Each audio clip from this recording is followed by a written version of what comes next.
Bonjour chers internautes et paroissiens, bienvenue dans votre émission La vie de la paroisse.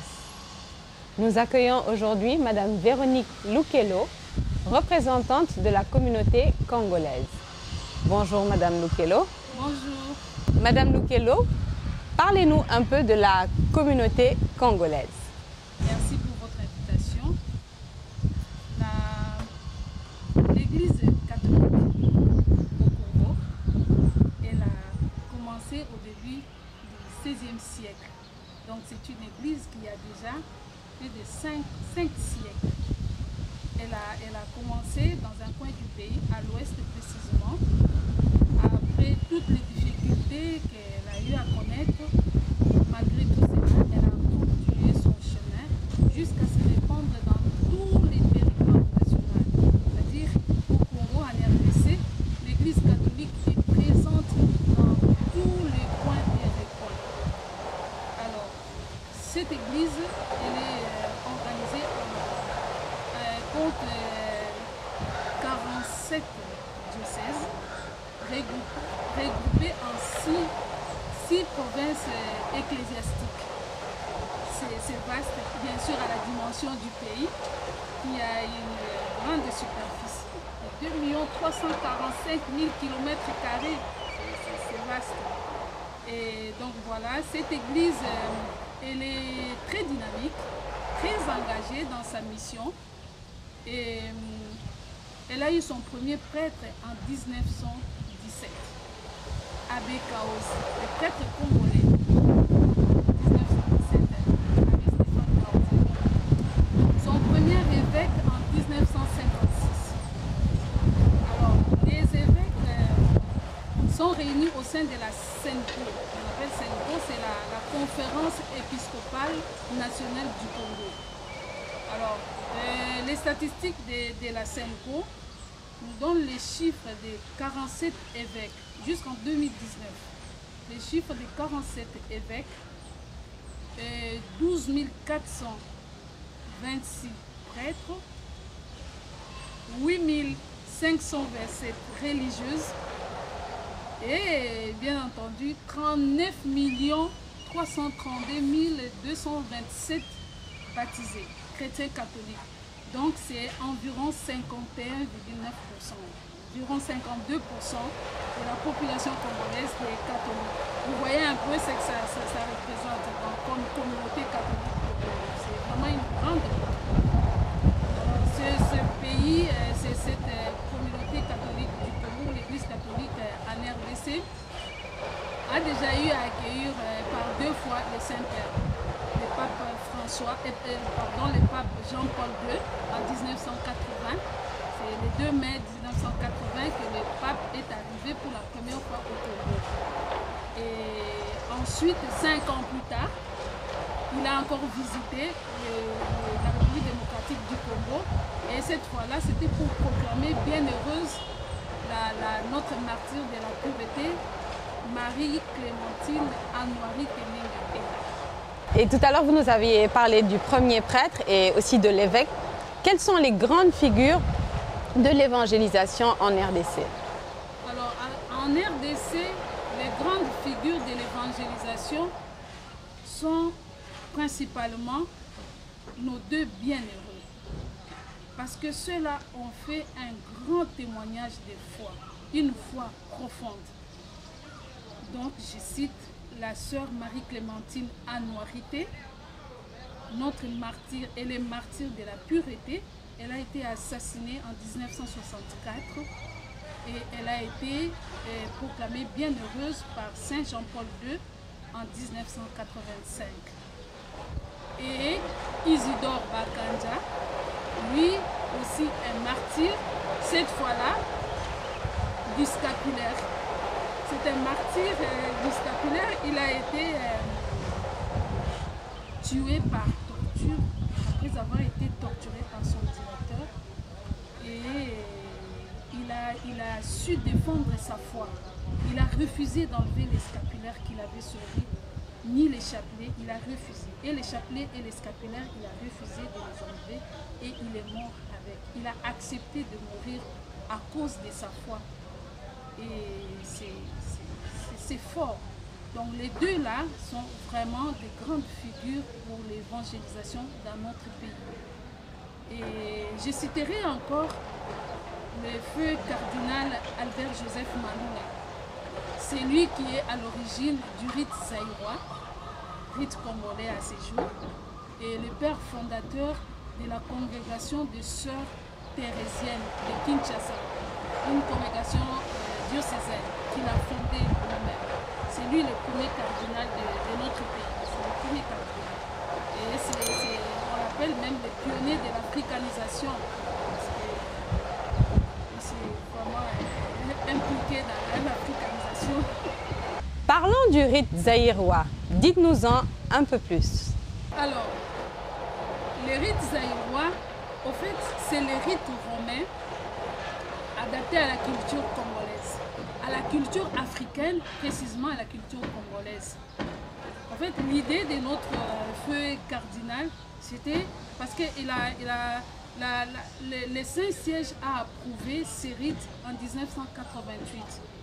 Et cela a correspondu à la mise en pratique de l'idée de l'inculturation. C'est-à-dire chercher à impliquer les fidèles dans la vie liturgique. Et comment? Par la connaissance et la prise en compte de la culture locale. C'est-à-dire du moment où les missionnaires voient sa mission, la vision de sa mission être changée. Dans ce sens que l'évangélisateur ou les missionnaires devaient lui-même d'abord être entièrement, particulièrement attentif aux mœurs et aux habitudes, disons aux traditions des peuples vers lesquels il est envoyé et pour lesquels de qui son message devait être vraiment bien saisi, bien compris. Alors, le cardinal avait vraiment une vision, le feu cardinal Maloula avait vraiment une vision très approfondie sur l'inculturation, et c'est comme ça que quand le Saint-Siège a accepté ces particularités que les diocèses, disons, l'Église du Congo avait présentées en ce moment-là, alors il a commencé à mettre cela petit à petit en place, et que voilà, maintenant ce rite-là est déjà ancré dans la mentalité, dans la vie des Congolais, des chrétiens catholiques congolais. Alors les particularités de ces rites, c'est quoi en fait? Qu'est-ce qu'il a amené? Mais comme il tenait à l'implication là des chrétiens, des fidèles dans cette vie liturgique, donc, ce qui est ajouté dans les célébrations eucharistiques d'abord, c'est le mouvement, la danse. Les gestes et les mouvements qui bougent et qui fait plonger tous les corps, disons qui fait participer tous les corps à la prière. C'est simple. Ici, on chante nos chants de Kinshasa. Par exemple, Fumwe Yamba Makabo. Alors moi, je ne peux pas chanter ça les mains croisées. Fumwe Yamba Makabo, je vais vers le Seigneur parce que je vais lui donner mon offrande. Alors je lui montre mes mains qui sont vides. J'ai dit, mais regarde-moi qui suis pauvre. Donc j'amène toute ma misère auprès de mon Dieu et pour lui offrir ce que j'ai. Donc dans la joie. Donc en fait c'est la danse qui est une particularité de notre rite. C'est toute l'assemblée qui participe à la célébration. Vous avez par exemple pendant le Gloria, quand on chante Gloria, les prêtres célébrants et les jeunes qui l'entourent, les servants des messes, font le tour de l'autel en dansant le Gloria. Oui, eux ils dansent et toute l'assemblée danse. La chorale anime et donc vous sentez que c'est tout le monde qui participe. Et au fait, moi je me rends compte qu'il avait parfaitement raison, parce qu'un corps qui est en mouvement doit savoir pourquoi je bouge. C'est-à-dire quand l'Esprit Saint déjà dilate votre cœur, c'est la lumière du Christ qui rentre là, et vous ne pouvez pas rester tranquille. Donc cet élan du cœur doit finalement s'extérioriser Et voilà que je passe par des mouvements et je glorifie les Seigneurs parce qu'en fait, la célébration eucharistique, c'est l'action de grâce. Quand on est dans l'action de grâce, on bouge. Ça, c'est de 1. Il a ajouté l'invocation des saints au début de la messe. Dans les rites zaïrois, le rite congolais actuellement, on invoque les saints et les ancêtres. Eux qui ont vécu de cœur droit, eux qui ont vécu, ils ont bien vécu, on les appelle pour qu'ils nous apportent leur assistance, pour qu'ils viennent encore motiver notre foi. Donc on fait l'invocation des saints au début de la messe. Et ensuite il y a quoi? Une autre particularité, avant qu'un lecteur puisse passer vers le lutrin pour faire la lecture, il doit d'abord aller chez le prêtre pour se faire bénir. C'est-à-dire le prêtre célébrant doit bénir les lecteurs avant qu'ils lisent. C'est une particularité qu'on ne voit pas partout. Et il y a encore quoi? L'aspersion d'eau bénite qui intervient avant l'offertoire. C'est justement pour nous purifier. Les prêtres purifient en aspergeant de l'eau bénite sur les fidèles avant que nous allions nous présenter avec notre offrande auprès de ces dieux qui nous attendent. Donc ce sont là des particularités que les rites zaïrois a. En fait, ça reste, pour les missels, ça reste les missels liturgiques romains. Mais pour les diocèses de Kinshasa, c'est adapté vraiment à la culture locale. Et ces missels est traduit en 4 langues nationales. En Lingala, en Kikongo, en Chiluba et en Swahili. Donc pour dire que partout dans les villages ou dans les coins beaucoup plus reculés, le peuple, les fidèles catholiques écoutent la messe dans sa langue locale. Donc, il a vraiment cherché à privilégier la langue locale parce qu'à partir de cette langue-là, la personne peut facilement accueillir l'évangile, comprendre ce qui se passe et adhérer finalement à ce qu'on lui propose pour son salut, bien entendu. Voilà, c'est un peu ça les rites zaïrois, ou les rites congolais. Votre communauté a beaucoup de particularités, à ce que je vois. Et comment elle est organisée ici, au niveau de Saint-Pierre-des-Baobabs? Oui, au niveau de Saint-Pierre-des-Baobabs, c'est ça les soucis que nous avons pour le moment. C'est-à-dire que nous marchons de façon dispersée. C'est-à-dire que c'est vraiment de manière individuelle que les Congolais qui fréquentent la paroisse Saint-Pierre-des-Baobabs s'impliquent dans les activités, disons, dans la vie de la paroisse. C'est vraiment de manière individuelle. Nous avons quelques mamans qui interviennent dans la catéchèse, d'autres à la chorale. Nous avons aussi des chantres ici qui sont congolais. Et nous avons notre prêtre, Abbé Jean, qui est là. Il est de notre communauté, bien entendu. Mais donc là, nous sommes en train de nous concerter parce que l'année dernière, lorsqu'on nous avait contactés pour participer à la fête patronale et faire l'offrande, en tout cas de manière spontanée, on s'était réunis, on a cherché, comme on le fait au pays, on a pu présenter notre offrande. Et alors, depuis lors, l'idée nous est venue quand même de nous réunir, de former un peu une structure qui puisse être vraiment stable et pouvoir participer de manière beaucoup plus active à la vie de la paroisse, aux activités qui se passent au niveau de la paroisse. Donc, les jours qui viendront ou les années qui viendront, je pense que la communauté congolaise de la paroisse Saint-Pierre-des-Baobabs pourra vraiment se représenter de manière comme toutes les autres communautés, quoi. Donc nous avons beaucoup de choses à pouvoir exposer, par exemple. Donc comme là, nous avons eu la grâce d'avoir devant nous les tapis Kuba. C'est une œuvre, ce sont des œuvres d'art du Congo. C'est vraiment original du Congo. C'est le royaume Kuba, art Kuba, qui est vraiment bien connu. Ce sont des choses qu'on exposait dans le palais du roi. Et donc voilà, pour nous c'est une richesse parce que vous allez retrouver ça dans les grands musées à travers le monde. Ça y est, l'art Kuba.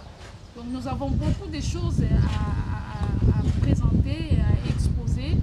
Donc notre communauté est en train vraiment de chercher comment mettre en place un groupe assez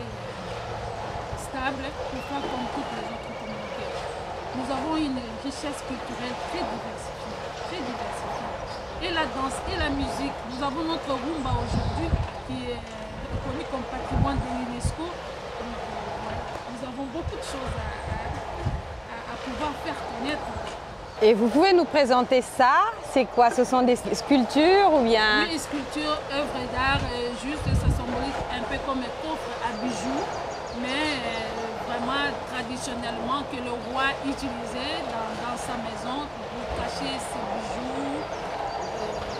Donc voilà, nos enfants prennent ça dans le musée. Et cette nappe? Ça, c'est un tapis décoratif, tout simplement. Mais l'écriture est quand même déjà originale parce que ça décore bien le palais du roi.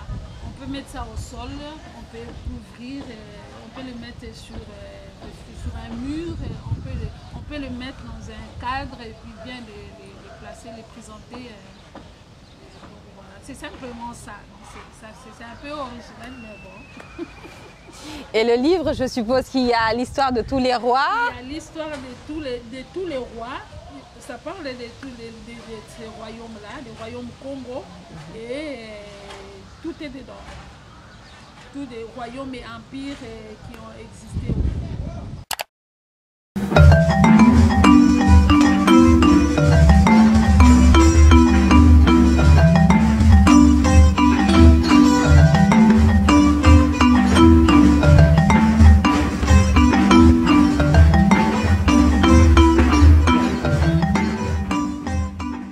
Chers internautes et paroissiens, je vous rappelle que vous suivez votre émission « La vie de la paroisse » et notre invitée du jour est Madame Véronique Lukello, représentante de la communauté congolaise. Vous disiez tout à l'heure que vous aimeriez encore plus participer au niveau des activités de Saint-Pierre-des-Baobabs. Vous avez eu à participer dans les journées d'intégration. Comment vous êtes-vous organisé? C'est ça exactement. Dans ces journées-là, on était, en fait, on ne se considérait pas une communauté encore très soudée parce que on ne se connaît pas tous, mais donc quelques figures que nous connaissons, soit on participe d'abord à la célébration eucharistique, mais en réalité, les fêtes, quand on place les tentes, soit celle qui a ou celui qui a son ami, qui a exposé quelque part d'une autre communauté. Si vous avez été invité, on les approchait, on contentait un peu ce qu'ils faisaient. En fait, ça nous stimule en fait. Mais bon, c'est vraiment un grand souci pour nous. Je crois qu'on doit bien faire attention à ça. On va le faire. Nous allons nous réunir. On est déjà en train. Donc j'en profite de l'occasion pour faire un appel à nos frères et sœurs congolais fréquentant la paroisse Saint-Pierre de pouvoir nous approcher et chercher Maman Ange qui est très souvent présente à la paroisse pour que nous puissions vraiment parler de ce groupe, de cette petite communauté que nous voudrions bien voilà, que nous voudrions bien mettre en place quoi, une bonne structure pour que nous puissions nous impliquer de manière vraiment active dans ces activités de la paroisse. Voilà ce que nous voulons. Avec la grâce de Dieu, nous y parviendrons. Parlant d'organisation, votre représentation diplomatique vous accompagne-t-elle dans vos activités? Bon, du moment où on n'a pas une structure bien établie, c'est difficile que nous puissions vraiment dire que la représentation diplomatique pour nous les Congolais ici intervient oui ou non. Toujours de manière particulière. Nous pouvons aller leur demander, comme l'année passée, je prends l'exemple, à l'occasion de la fête patronale, nous sommes allés leur demander les drapeaux. Nous demandons quelques outils qui sont là pour que nous puissions nous en servir. Là, ils nous ouvrent largement la porte. Ils ne peuvent pas, enfin, ils nous refusent jamais. Mais du moment où nous ne sommes pas organisés pour voilà, leur dire, voilà, venez, si vous pouvez vous impliquer dans ce que nous faisons pour notre paroisse, ça serait un peu difficile d'aborder ce genre de sujets avec eux. Mais comme je l'ai dit tantôt, avec la grâce de Dieu, nous nous envisageons déjà, nous parviendrons à établir un groupe qui sera ici, qui pourra nous aider à poursuivre nos activités, participer, disons, de manière active dans les activités de la paroisse. Nous sommes des chrétiens, c'est notre engagement chrétien que nous devons faire avancer, nous devons nourrir notre foi, nous devons pouvoir être beaucoup plus présents dans ce que vit la paroisse. Il serait peut-être bien de donner un contact afin que ceux qui nous écoutent et qui nous regardent puissent appeler sur ce numéro et essayer d'intégrer justement cette communauté. Oui, ceux qui sont intéressés pourront nous appeler au 77 881 77 03. Chers frères et sœurs congolais, nous vous invitons donc à contacter ce numéro afin de venir apporter votre pierre à l'édifice et être comme tous les fidèles de Saint-Pierre de Baobab pour œuvrer pour notre Seigneur Jésus-Christ. Madame Lukello, quel est votre dernier mot? Le dernier mot, c'est dire merci. Merci parce que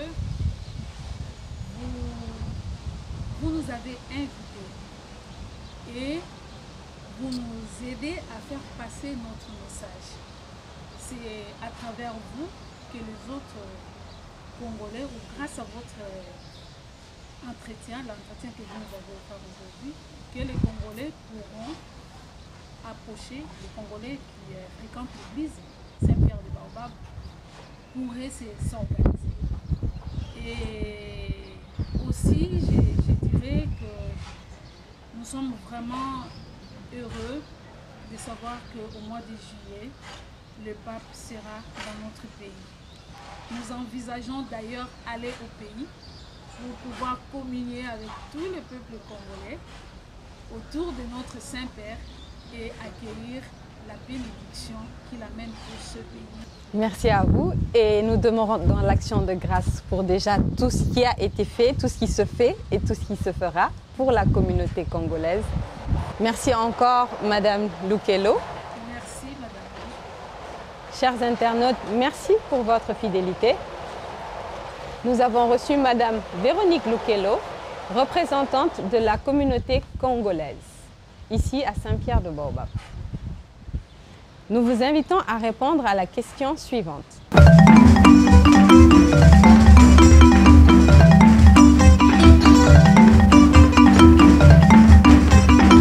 N'oubliez pas de vous abonner à notre chaîne YouTube et de liker notre page Facebook. D'ici là, portez-vous bien et à bientôt.